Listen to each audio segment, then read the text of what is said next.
આજે આટલા ધારાસભ્યો બેઠા છે, મંત્રી છે, સંસદ છે, પોતપોતાના વિસ્તારની અંદર ધારાસભ્યની ગ્રાન્ટ હોય, સંસદ સભ્યની ગ્રાન્ટ હોય, એ ઘરના ભૂવા બેહાડેલા હોય તો દોડતા દોડતા નાળિયેર એ થોડું ઘરહામું થાય કે ના જાય?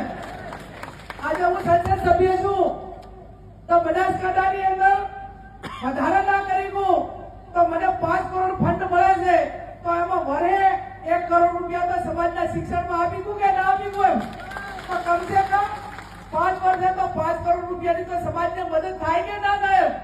આ વિચાર એ સમાજ માટે અને ચૂંટાણા પછી એનું પાલન કરીને એ પૈકીનું વર્તન કરીને કામ કરવું એ અમારા સૌના માટેની એક જવાબદારી છે. અને એ પૈકીનું કામ એ શિક્ષણનું હોય, સમૂહ લગ્નનું હોય, સમાજની એકતાનું હોય, વ્યસન મુક્તિનું હોય. આ વ્યસન મુક્તિ માટે કરીને મેં અગાઉ કીધું એ પ્રમાણે કે ખાલી 12 મહિના 6 મહિના એ આખે સમાજે એમ નક્કી કર્યું હતું ને કે પગ ઘસીને મરી જવું છે પણ દારૂ નથી પીવું. તો સવારે 7 વાગે તેને દારૂ વગર નતું ચાલતું ને ઈયાણીએ નાખી દીધું. સમાજનો આદેશ થયો હતો કે મારે સમાજ ભેગું રહેવું છે. અને હું આ જાહેર સ્ટેજ ઉપર કહું છું કે કોઈ પણ શરૂઆત જે સુધારા કરવાના હોય, સમાજના રીત રિવાજો માટેની વાત હોય, એ આગલી વાઢો તો લોહી નીકળશે. બાકી તમે એમ કહેતા હોય કે તમને કોઈ વહીવટી તંત્ર આવીને મદદ કરે, કોઈ તમને બીજા આવીને મદદ કરે, તો એ વસ્તુ તમારે ખાલી વિચારને આઝાદ રાખવાની છે. આ સમાજે નક્કી કર્યું તો 1 કે 12 મહિનાની અંદર આખા ગુજરાતની અંદર દારૂ બંધ થયું. ગામડા એની કમિટીઓ બની, ગામમાં દારૂ પાડે કે કોઈ પીએ તો એનો દંડ નક્કી કર્યો તો લાખો રૂપિયા ગામોની અંદર ભેગા થયા હતા. એ જો ગામે નક્કી કરે, સમાજ નક્કી કરે અને જો એ પ્રમાણેનું વાતાવરણ થાય તો એ હિસાબે આજે લાખો કરોડો રૂપિયાનો સમાજને ફાયદો થયો હતો કે નતો થયો? એટલી શાંતિ થઈ હતી. અને બૈરા તો એટલા રાજી થયા હતા કે અલ્પેશભાઈનું હાથે બહુ સારું થાતું કે આ દારૂના ત્રાસમાંથી છોડાય. હવે પાછું એવું ને એવું કરવું પડે છે. હવે પાછું વધારે પડતું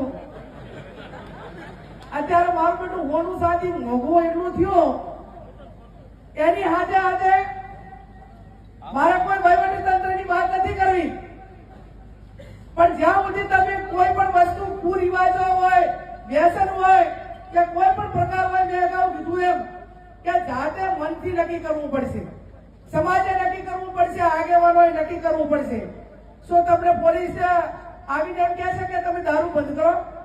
તમને કોઈ ડીએસપી કહે છે? કોઈ તમને પીઆઈ કહે છે? તો ઠાકોર સમાજ દારૂ પીવાનું બંધ કરે ને અને વ્યસનોમાંથી, બધીઓમાંથી, અમુકમાંથી નીકળી જાય ને તો આ ત્રણના ધોરદાર રોજગાર ઉપર મોટી અસર પડે. એક પેલી પોલીસ, વકીલ અને ડોક્ટર, આ ત્રણમાં તો મંદી આવે ને આવે જ. ભાઈ ખેમાજી, દારૂ પીએ એટલે પાછળ ઝઘડા થાય એટલે પોલીસ કેસ થાય એટલે પાછો વકીલ ગોતવો પડે અને એના વચ્ચે પાછું વધારે વાગ્યું હોય તો ડોક્ટર લાવવો પડે. વાત હાજી ખોટી? આટલા તો બાંધેલા. જો એક જણો દારૂ પીને કઈ કરે તો પછી આ 4 જણાની પ્રોસેસમાંથી પસાર થવાનું ભાગવું ને. આટલા ઠેકાણી દો ત્યારે એનો છુટકારો થાય. એટલે મારી આપ સૌને વિનંતી છે કે આપણે આ 4 ધંધો રોજગાર કરતા હોય ને બીજી રીતે ધંધો રોજગાર મળી રહે છે. ચાહે વકીલ હોય તો કોઈના સમાધાન માટે મળી રહે છે, ડોક્ટર હોય તો એની મેડિકલની સુવિધાઓ માટે પણ મળી રહે છે.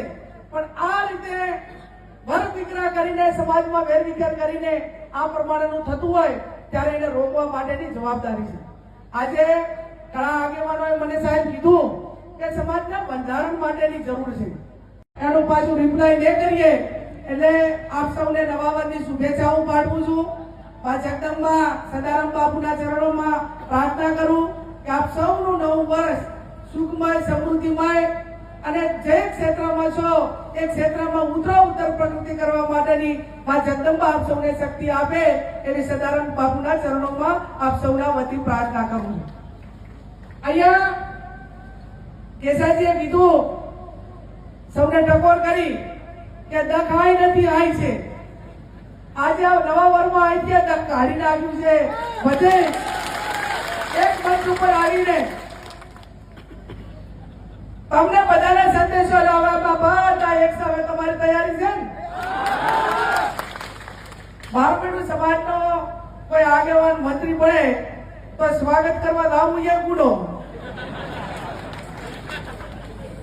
એટલો સ્વરૂપથી મંત્રી બન્યા એટલું ના ચાલે એટલું મારું ભાઈ નાના ટીવી ચાલે. સ્વરૂપથી મંત્રી બન્યાને સ્વાગત કરવાની જવાબદારી એક વખત ને 10 વખત અમારી છે. આજે જઈશું, કાલે જઈશું, અત્યારે કહેતા ભવિષ્યમાં પણ જઈશું.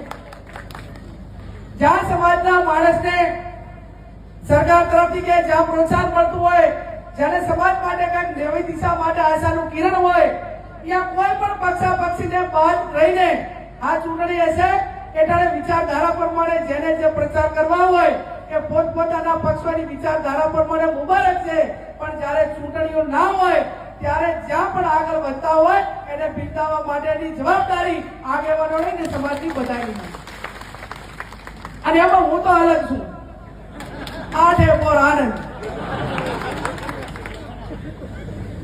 મને કોઈ એમ કે કેમ ગયા હતા એવી પૂછવા માટેની આ તરીવરમાં આજ સુધી હિંમત ચાલી નથી કે તમે સમાજના સંમેલનમાં કેમ ગયા હતા, આ વિચારધારા વાળું હતું આ કેમ ગયા હતા, ફલાણું કેમ ગયા હતા, એ હજી અમને કોઈએ પૂછ્યું નથી.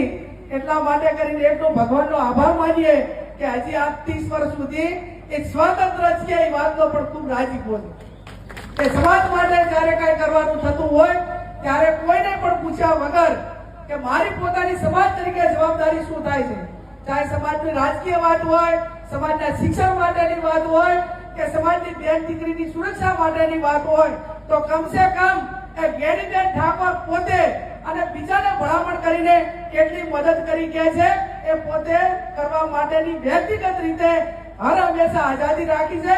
અને હું સમાજને ખાતરી આપું છું કે જ્યારે સમાજની અસ્તિત્વની વાત આવે, બેન દીકરી માટેની વાત આવે, શિક્ષણ માટેની વાત આવે, સમાજની એકતા માટેની વાત આવે તો અમે કઈ જન્મ લીધો એ ટાઈમે કોઈ પક્ષમાં નતો લીધો, ભાજપમાં નતો લીધો, કોંગ્રેસમાં નતો લીધો અને બીજા કોઈમાં નતો લીધો, સમાજમાં જન્મ લીધો છે. અને સમાજની વાત આવે એ ટાઈમે સમાજથી ક્યારે પાછા ભૂતકાળમાં રહ્યા નથી અને ભવિષ્યમાં નહીં રહીએ એની હું સૌને સ્ટેજ ઉપરથી સમાજને સૌને ખાતરી આપું.